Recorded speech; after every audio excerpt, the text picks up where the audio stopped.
Well, how can we salvage a sense of national pride? And people living in the United Kingdom will want to know the answer to that question. With patriotism and trust in national institutions plummeting, there are increasingly few unifying forces that cut across age and class and gender and ethnicity boundaries. But despite the gloomy picture, one source of pride is surprisingly on the up. So every Sunday I speak to data editor for The Times and Sunday Times, Tom Calver, and he joins us live today. Tom, good to talk to you. Hi, Ryan. Well, we kind of touched on this, didn't we, a few weeks ago, patriotism, and it's largely determined by belief in national institutions. So which of the national institutions are finding it most difficult and struggling most? Yeah, look, cast your mind back to 2011. It was a bit of a tough year for Britain. We had the London riots. People were quite nervous after that about what would happen with the Olympics the following year. And we also had a weak economic recovery. But pride in Britain was still quite resilient at the time. So a poll done by Demos, the think tank, found that a net 74% of us were proud to be British citizens. And, there was near universal adoration of Shakespeare, the Union Jack, the Army and the Pound. How things have changed. So 15 years on, Demos has basically repeated this poll, and they're quite sobering results, I have to say. So pride in being a British citizen has plummeted to just 47%. And just 13% net are proud of Britain's role in the world. And a growing share are expressing quite active disdain for our history and our institutions. And it's quite striking. I think when we talk about British patriotism, there's often this idea that in the past, Britain loved the flags and we also always used to, the sort of rule Britannia stuff. But actually, that was always done by a small minority of people.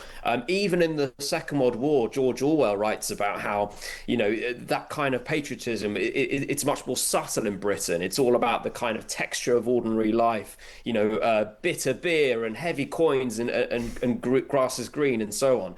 But I think what's really interesting now is we've really lost our collective pride in several key pillars of British life. So, and I think it sort of solidifies around three things. We've got Parliament, the monarchy, and perhaps most dramatic of all, the BBC. The three institutions have seen quite a drastic shift in pride over the past 15 years. And is this generational? Is one generation having problems with trust issues with Parliament and politics? Is one having one with the national broadcaster?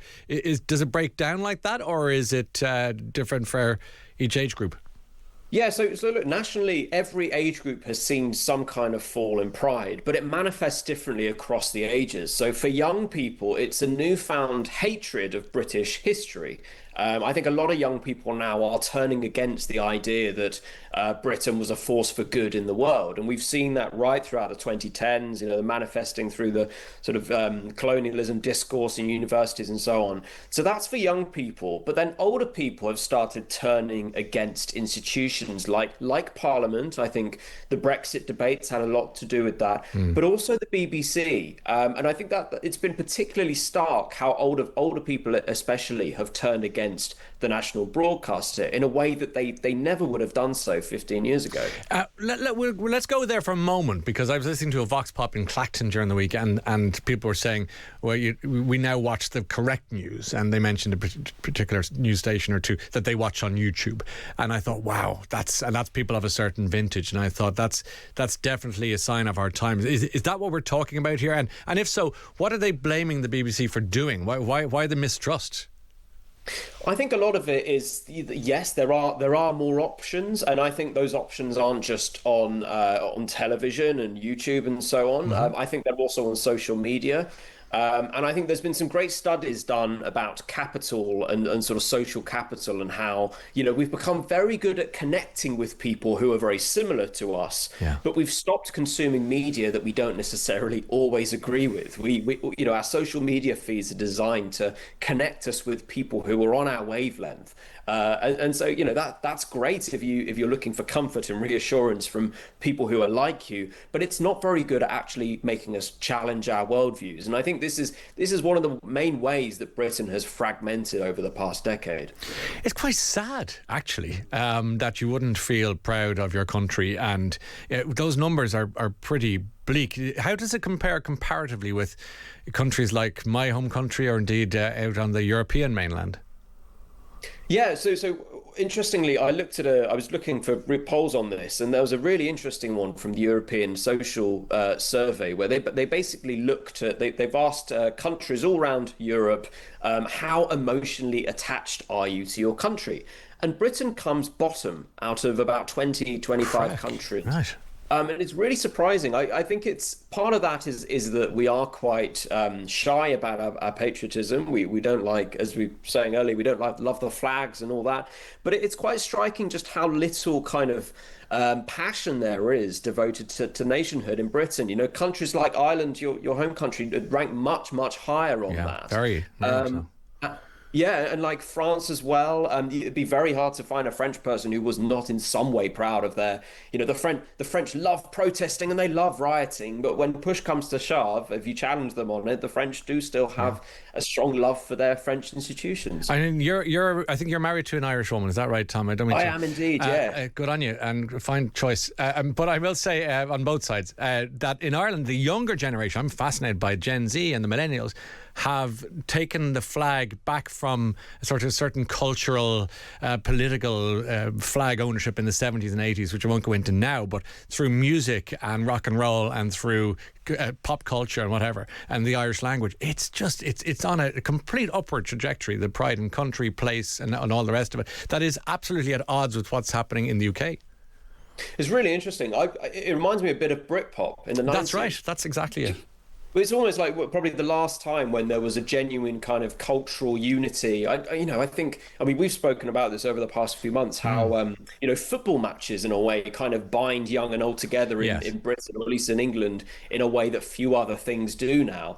And I almost think, but my personal view is that Britain has a lot to be proud of. We have fantastic cultural exports. Our universities have educated 59 world leaders. Our artists are responsible for a tenth of all global music streams. We punch above our weight internationally, and yet we still haven't found this kind of unifying badge that ties it all together and promotes us as this great country around the world. Yeah, because like you say, you've got some of the great actors, the great TV, cinema, stage, and in local theatre and national theatre. It's all there. So I'm just trying to figure out where does the sort of polite applause at a venue or ticket sales in a cinema stop, and pride in what you've just seen begin? Yeah, well, look, there is one cause for, I suppose, reassurance in the data. So people are becoming less proud of Britain overall and British culture and British history, but more proud of their local community. And I think that's really surprising because it almost suggests that maybe that's the kind of area for national renewal, looking at people's local areas. And, people love where they live. They love their own communities, whether that's online or in the real world.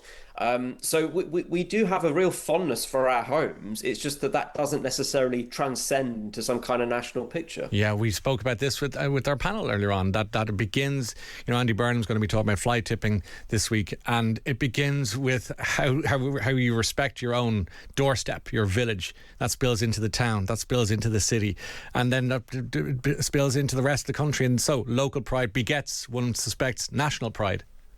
Yeah, and I actually think Burnham's along the right lines with a lot of this, the devolution focus, and he talked about how one of his opening speech, I forget the phrase, but right at the end of his opening Downing Street speech, he talked about the need for this kind of cultural identity, this national renewal that kind of brings everyone in Britain together. But I think he's right to focus on at the local level because that's where. We are all tied together and we all have this sense of community. It's not really on the national stage at the moment. It's with our neighbours and our friends and our family. Speaking of the neighbours, there's a good question here from a listener who says, how does it break down in terms of the four nations individually? I'm proud to be Scottish, but not British. Yeah, well, look, I think what's interesting is that the three other nations outside of England have experienced quite a resurgence in national pride. And I suspect that's the other part of this story that has sort of led to a decline in Britishness. We've seen a decline in a rise in people saying that they associate with Welsh identity, with Scottish identity, with Northern Irish identity, and so on. So I think that it's almost like that our nation is being pulled apart with all these different forces as well. Yeah, Graham says it's the Southerners that hate this country. Tom, come up north and meet some real people. Well, look, yeah. I mean, I think there's, yeah, interesting one. Interesting one. Okay, you don't have to comment on it. I'm just throwing some of these out there. Another says, Anne says, we need some inspirational leaders to restore pride in this country. Andrew says, I'm not surprised about the lack of pride. We have massive societal decline. You've mentioned bad behaviour on trains. You've mentioned fly tipping. We have inner town decline, daytime drinking, no policing, and a benefit society. Is it any wonder?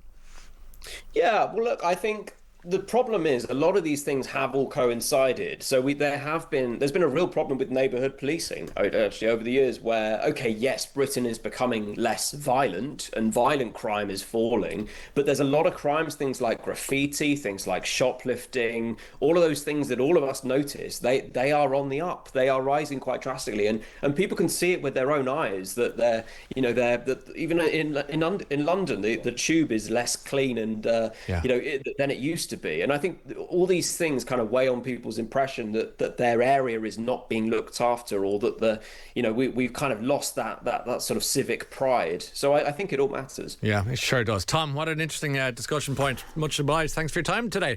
Tom Calver, Times data editor, and massive response to what Tom's been saying.